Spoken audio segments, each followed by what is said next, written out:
Hello, Paul Pluta channel. Don't forget, like, subscribe, and tell your friends about my YouTube channel. Man cannot live on Google Ads alone.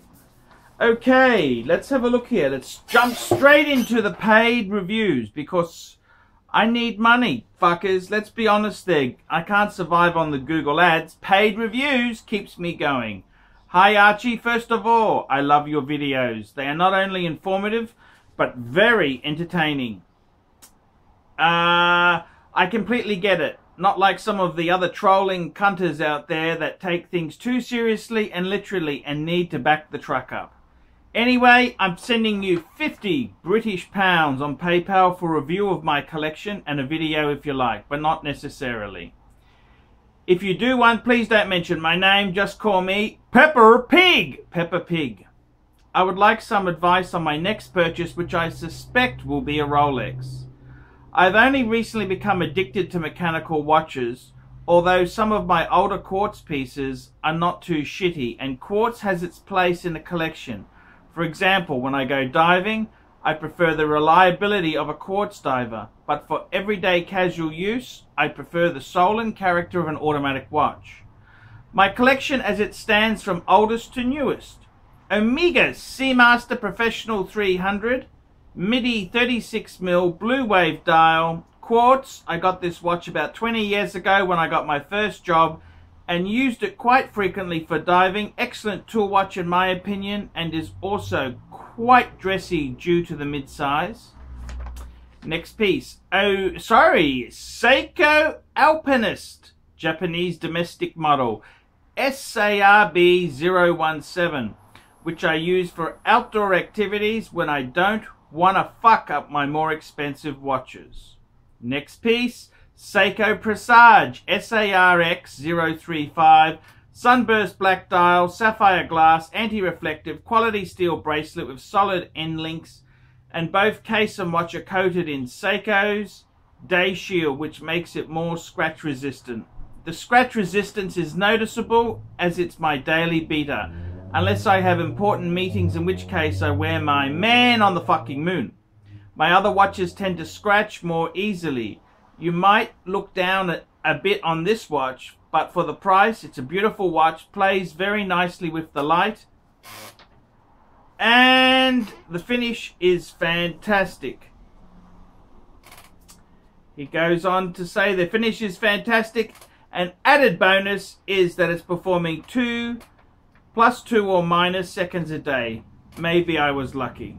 Next piece, an Omega Seamaster Planet Ocean 600 meters. Coaxial master chronometer, caliber 8900. I love this watch. I use it on the weekends with my casual wear. It's anti-magnetic, great water resistant, looks fantastic, and the design and finish is perfection. I choose this over the Submariner because every cunter has one, and I think the PO, the Planet Ocean, is better bang per buck. And apart from the 904L steel, it's a better quality watch. That's just my opinion. Don't get too nasty. And of course, no collection is complete without an Omega Speedmaster. Professional man on the fucking moon. Manual wind 1861. Halcyon and solid case back. Got this from the AD. But hear me out, big boy. I got a 20% discount on the watch as it was a display model with the leather strap, and they also threw in the metal bracelet for free. So now I have the leather strap, Omega NATO, Omega NASA strap, and the bracelet. I think I got a great deal here, and there wasn't a huge price difference from a second-hand one. Now I need your advice on a next watch I intend to buy when I save up a bit more or get my next bonus at work. It has to be a Rolex, but without a date, as I'm not a big fan of the Cyclops. Also, it has to be 38 mils plus, and I don't want a black dial, as I want to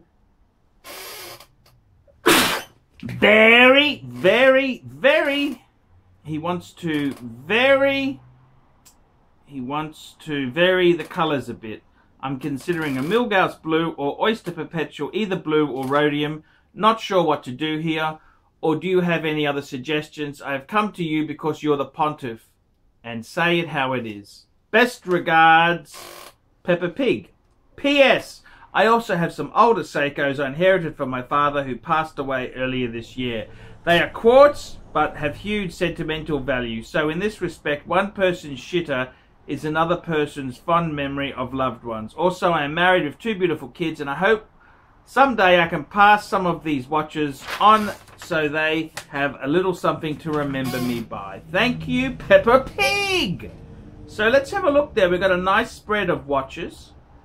We've got the Omega Seamaster Professional 300 quartz, mid-size. Yes, that's quite a nice piece. You've got there's a Seikos there, the Alpinist, Seiko Alpinist. You've got the Presage. The Presages, they're surprising bang per buck. Really, really surprising. Really great bang per buck. The Planet Ocean, yes. And the Omega Speedmaster, Man on the fucking Moon. You're right. You need a Rolex. You need a Rolex. So, what would I recommend for you there? Well, I tell you what there. You've gotta be a bit more flexible, because let's face it, beggars can't be choosers. The best bang per buck sports watch at the moment. What's the best bang per buck, fucker? No, it's not the IWC, fuckers. It's the Rolex Polar Explorer 2. These are an absolute bargain. Bargain.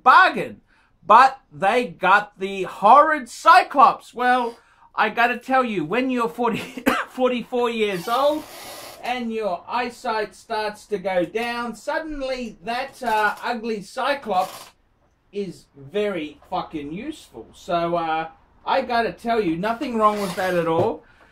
The other thing is that you could get a Sea Dweller or a Deep Sea. They don't have the Cyclops, but they have the date. So that's something to consider there. Look, I really reckon if it was me, you want something 38mm plus, you don't want a black dial. I reckon the Milgauss Blue is very cool. Or an Oyster Perpetual. Very, very cool indeed. Yes, I gotta hand it to you. That is some very good choices there. I'd say also, well, you know, you're kind of... I love the No Date Sub. Even though it's black and you don't want a black piece, I still think that is absolute perfection. I would say, I reckon you've hit it on. I'd also say the Explorer 1 is a good piece, but that's a black dial. That's the only thing with that. I'd probably go Milgauss. That's the way I'd go. Milgauss. I reckon that's a stunning piece. They're gorgeous. I love the blue. I do love the blue. So, what do I think of the collection? Look, I love it because he's got 1, 2, 3, 4, 5 pieces. This is a good, honest guy. He's a guy who's, you know, he's raising a family. He's doing all the right things. These are fucking expensive. Wristwatches are fucking dear things. And good on you for making a go of things. Let me say that much. And I've got to tell you that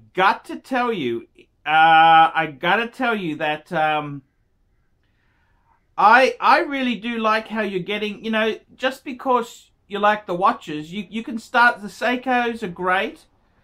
You got some nice Omegas there. I would say definitely get a Rolex. Every man needs a Rolex in their collection. You got to have a Rolex. What would I go for?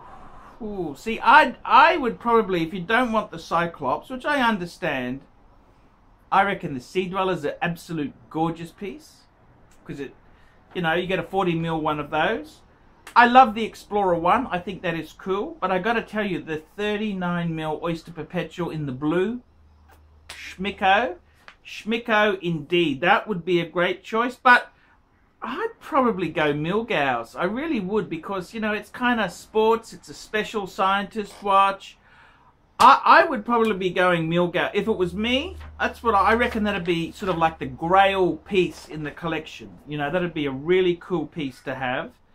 And you got some nice pieces. It's a nice collection. Well, you know, it's nice to see someone who just doesn't fucking, you know, just buy the most, you know, to a lot of people out there, like me included, these watches are fucking expensive. They really are.